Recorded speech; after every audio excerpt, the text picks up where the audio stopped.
लूका दा पत्र 7 बाब और उसका 38 अध्याय से पढ़ेंगे। हालेलुया। लूका का पत्र 7 बाब पहले 36 से लेकर 38 अध्याय तक शुरू करेंगे हम वचन को। फिर किसी फरीसी ने उससे बेनती की वे उसके साथ भोजन करें। अंत वे उस फरीसी के घर में जाकर भोजन करने बैठा। उस नगर के एक हालेलुया प्रभु यीशु मसीह का वचन कह रहा है, एक फरीसी इंसान था और उसने प्रभु यीशु मसीह के आगे क्या की थी? बेनती की कि हे प्रभु, जैसे तू लोगों के घरों में जाता है, प्रार्थना करता है, चमत्कार करता है, भोजन करता है, एक दिन तू हमारे भी घर में आकर क्या करे? भोजन करे। तो प्रभु यीशु मसीह उनके घर में गया अपने चेलों को लेकर, और जब उनके घर में गए तो जाने के बाद क्या हुआ? उस नगर की एक पापनी स्त्री ये जानकर कि वे फरीसी के घर में भोजन करने बैठा है, सग मर के पात्र में इत्र लाई। तो एक स्त्री पापन थी, उसने देख लिया एक फरीसी इंसान के घर में बैठते हुए यीशु को, और वे पापन स्त्री ने क्या किया? एक बहुत महंगी वस्तु इत्र खरीद कर वो मोल लेकर आई। और आगे परमेश्वर का वचन क्या कह रहा है? और उसके पांव के पास पीछे खड़ी होकर रोती हुई उसके पांव को आंसुओं से भिगोने और अपने सिर के बालों से पोंछने लगी, और उसके पांव पर बार बार चूम कर उन पर इत्र मरा। Hallelujah, hallelujah. एक पापन स्त्री ने प्रभु यीशु मसीह के पास, पैरों के पास बैठकर फिर रोने लगी, फूट फूट कर रोने लगी, और रो कर प्रभु यीशु मसीह की वो क्या करने लगी? पैरों को धोने लगी। हालेलुया। और प्रभु यीशु मसीह के पांव को वो धोने लगी, भगोकर अपने सिर के बालों से वे क्या करने लगी? भगोकर उसको अपने बालों से पोंछने लगी। और अगला शब्द कह रहा है, लूका का पत्र 7 बाब और 39 अध्याय।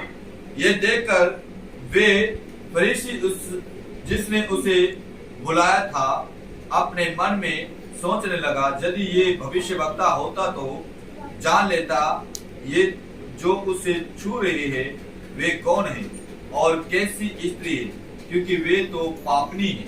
हालेलुया। प्रभु यीशु का वचन कह रहा है कि यदि प्रभु यीशु मसीह भविष्यवक्ता होता तो ये जान लेता भविष्यवाणी कर कि ये औरत कैसी है, ये स्त्री कैसी है, क्योंकि वह स्त्री कैसी थी? एक पापन थी। और पापन स्त्री कैसी थी? जो अपने शरीर के जिस्म का धंधा करती। Hallelujah, hallelujah. जिस्म का धंधा करती थी, और इसलिए यीशु तो वो फरीसी इंसान हो रहा है, यदि ये भविष्यवक्ता होता तो इस पापन स्त्री को क्या कर लेता? पहचान लेता। लेकिन यीशु तो सबको जानता है, पापियों को भी, धर्मियों को भी, दुष्टों को भी। हालेलुया। तो प्रभु का वचन आगे हमें बता रहा है, लूका का पत्र 9 बाब और उसका 40 अध्याय। यीशु ने उसके उत्तर में कहा, हे सीमोन, मुझे तुझसे कहा कुछ कहना है। वे बोला, हे गुरु कहे। किसी महाजन के 2 देनदार थे, एक 500 और दूसरा 50 दिनार का देनदार था। तब उनके पास पलटाने को कुछ न रहा, तो उसने दोनों को क्षमा कर दिया। इसलिए उनमें से कौन उससे अधिक प्रेम करेगा? हालेलुया।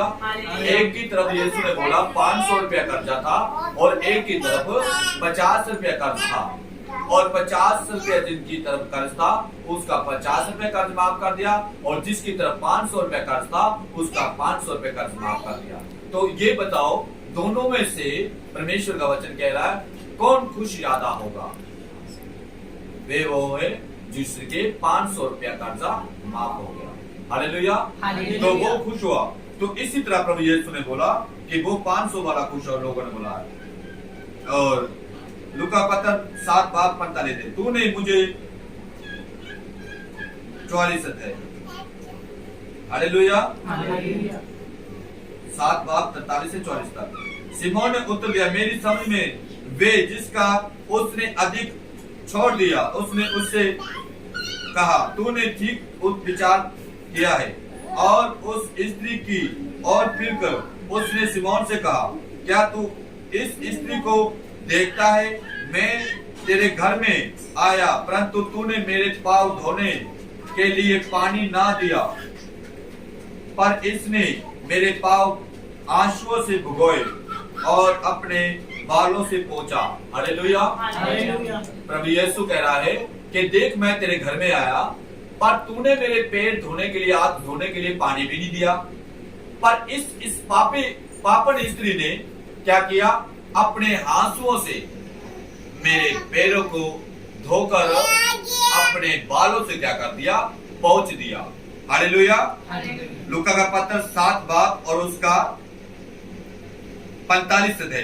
तूने मुझे चूमा ना दिया, पर जब से मैं आया हूं तब से इसने मेरे पांव को चूमना ना छोड़ा। तूने मेरे सिर पर तेल नहीं मला, पर इसने मेरे पांव पर इत्र मला है। हालेलुया। प्रभु यीशु कह रहा है, देख, तूने तो मेरे लिए तेल भी नहीं दिया थोड़ा सा सिर पे मलने के लिए, पर इसने महंगी वस्तु इत्र खरीद कर मेरे पांव पर मला है। इसने अपने आंजुओं से मेरे पैरों को धोआ है। इसने मेरे पैरों को अपने बालों से पोंछा है और इसने महंगा इत्र लेकर मेरे पैरों पर मला है। हालेलुया। तो प्रभु यीशु का वचन कह रहा है, लूका का पत्र 7 और उसका 47 अध्याय, इसलिए मैं तुझसे कहता हूं कि इसके पाप जो बहुत थे क्षमा हुए, क्योंकि इसने बहुत प्रेम किया। पर जिसका थोड़ा क्षमा हुआ वे थोड़ा प्रेम करता है। हालेलुया।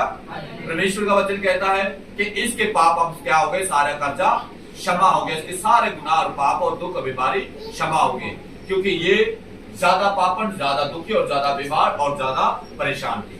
हालेलुया। लेकिन तेरे थोड़े थे, इसलिए तू मुझे थोड़ा प्यार करता है। इसके ज्यादा थे, इसलिए ये मुझसे ज्यादा प्यार करे। जिसने अपने आंखों को नहीं देखा, अपने बालों को नहीं देखा और महंगी वस्तु खरीदने से नहीं देखा, इसलिए इसने मुझे ज्यादा प्यार किया है।